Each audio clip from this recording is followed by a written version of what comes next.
நம் ஆண்டவர் இயேசு கிறிஸ்துவில் என் அன்புக்குரிய சகோதரிகளே, சகோதரர்களே, புனித வாரத்தில் மிக முக்கியமான நாளாகிய இந்த புனித நாளை புனித வெள்ளி என்று சொல்லி நாம் அனுசரிக்கின்றோம். இந்த நாளில் நம் ஆண்டவரும் மீட்பருமான இயேசு கிறிஸ்து நம்மீது வைத்த அன்பினால் தன்னுடைய உயிரையே நமக்காக தந்தார். அப்பத்தை எடுத்து சீடர்களுக்கு கொடுத்து, இது என்னுடைய உடல் என்று சொன்னார். ரசத்தை எடுத்து அதே சீடர்களுக்கு கொடுத்து, இது என்னுடைய இரத்தம் என்று சொன்னார். உடலையும் இரத்தத்தையும் இயேசு நமக்காக நிறைவாக பலியாக்கிய நாள் இந்த புனித வெள்ளி. இந்த புனித வெள்ளியிலே இயேசு சிலுவையை தானே விரும்பி ஏற்று அதை சுமந்து கல்வாரி மலையை வந்தடைந்தார்.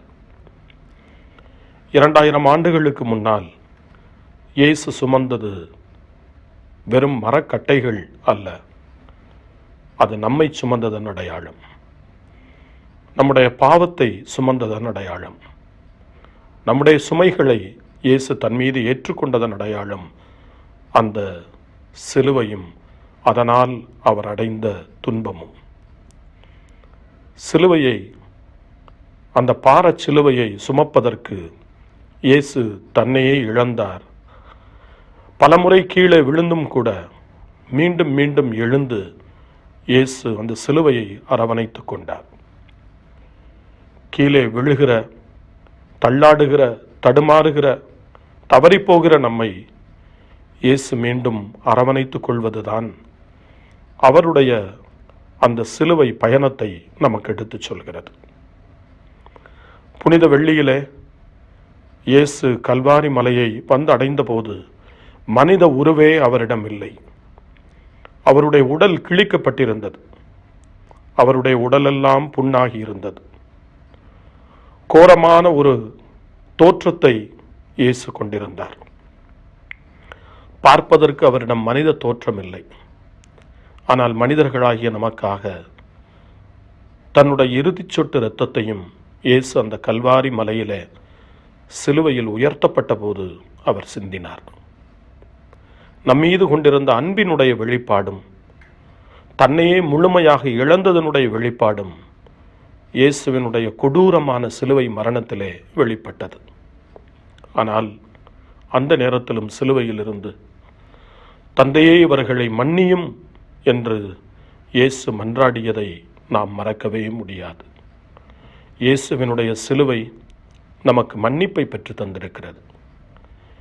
இயேசுவினுடைய சிலுவையினுடைய கதறல்கள் நமக்கு விடுதலையை பெற்று தந்திருக்கிறது.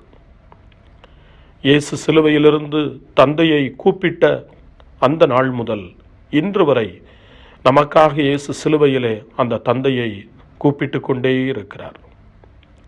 நான் தாகமாய் இருக்கிறேன் என்று சொல்லி இயேசு தன்னுடைய உயிரை நமக்காக, இந்த உலகத்துக்காக, உலகில் வாழும் அனைத்து மக்களுக்காக அர்ப்பணிக்க முன்வந்தார். இயேசுவினுடைய தாகம் இன்றும் தொடர்கிறது.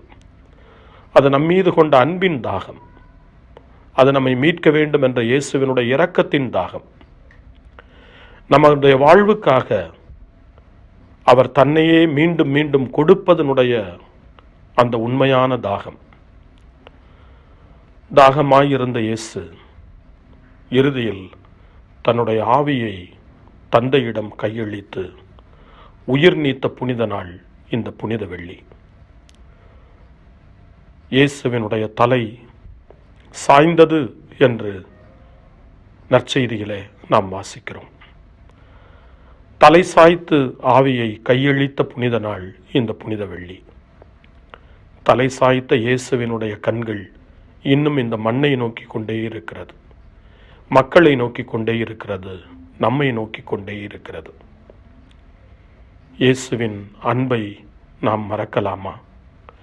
இயேசுவினுடைய தியாகத்தை நாம் மறக்கலாமா?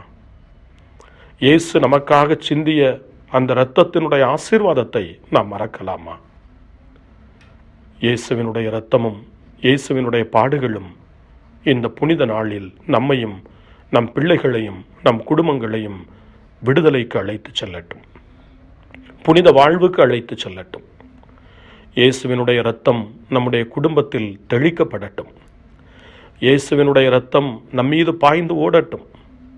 இயேசுவினுடைய இரத்தம் நம்மை பரிசுத்தப்படுத்தி கழுவி புனிதப்படுத்தட்டும். இந்த புனித வெள்ளியிலே இயேசு சிந்திய இரத்தம் இந்த உலகத்தை புனிதப்படுத்தட்டும். தீமைகள் மறைந்து, அநீதிகள் மறைந்து, புனிதமும் சமத்துவமும் சகோதரத்துவமும் நம்முடைய வாழ்விலும், நாம் வாழ்கிற நம்முடைய இல்லங்களிலும், இந்த உலகிலும் அது ஏற்பட இந்த புனித வெள்ளியில் நம்மையே இயேசுவினுடைய சிலுவைக்கு முன்பாக ஒப்புக் கொடுத்து ஜெபம் செய்வோம். ஜெபம். இரக்கமும் அன்பும் நிறைந்த இயேசுவே, நாங்கள் உமக்கு நன்றி கூறுகிறோம்.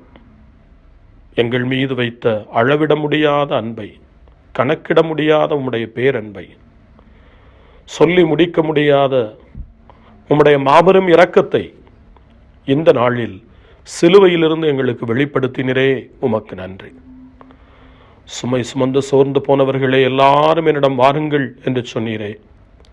சிலுவையிலிருந்தும் இன்று அந்த வார்த்தைகளை சொல்லி எங்களை அழைக்கிறீரே, உமக்கு நன்றி. சுமை சுமந்த உம்முடைய பாடுகளை நாங்கள் நினைவு கூறக்கூடிய இந்த நாளில் எங்களுடைய பாவத்திலிருந்து நாங்கள் விடுதலை பெற எங்களுக்கு தூய்மையான உள்ளத்தை தாரும். குற்றங்களோடு, குறைகளோடு, பலவீனங்களோடு, பாவத்தோடு உம்முடைய சிலுவைக்கு முன்னால் வருகிறோம். எங்களுடைய வாழ்வை புனிதப்படுத்தும். வாழ்வில் உம்மை விட்டு பிரிக்கிற, தூர கொண்டு போகிற பாவங்களிலிருந்து நாங்கள் எங்களையே மாற்றிக்கொள்ளச் செய்யும். உம்முடைய இரத்தத்தை நாங்கள் இந்த நாளில் தியானிக்கிற, அந்த இரத்தம் எங்கள் மீது பாய்ந்து ஓட வேண்டும் என்று ஜெபிக்கிற இந்த புனித நாளில் அந்த இரத்தம் எங்கள் மீது ஊற்றப்படுவதாக. எங்கள் பிள்ளைகளின் மீது அந்த இரத்தம் ஊற்றப்படுவதாக. அது எங்களை பரிசுத்தப்படுத்துவதாக. பாவத்திலிருந்தும், பலவீனத்திலிருந்தும், சாபத்திலிருந்தும், சாவிலிருந்தும் அது எங்களுக்கு விடுதலையை கொடுப்பதாக. இயேசுவினுடைய இரத்தம் எங்களுக்கு உண்டு என்ற ஒரு நம்பிக்கையை ஆண்டவரே இந்த நாளில் உம்முடைய புனித பாடுகளும், உம்முடைய புனித மரணமும், நீர் சிந்திய இரத்தமும் எங்களுக்கு உறுதிப்பாட்டை கொடுப்பதாக. உம்முடைய இரத்தத்தை தொடர்ந்து எங்கள் மீது தெளியும். ஓடி வருகிற இரத்தத்தை எங்கள் மீது பாய்ந்து ஓடச் செய்யும். அது இரத்தமாகவும், உம்முடைய இரக்கமாகவும், உம்முடைய அருளாகவும் எங்களை புது வாழ்வுக்கு கொண்டு செல்லட்டும். உம்முடைய இரத்தத்துக்காய் நன்றி செலுத்துகிறோம். உம்முடைய பாடுகளுக்காய் நாங்கள் உமக்கு ஆராதனை செய்கிறோம். சிலுவையிலிருந்து நீர் எங்களை மீட்டுக் கொள்ளும். எங்களை கரம் பிடித்து உம்மோடு இணைத்துக் கொள்ளும். ஆமென்.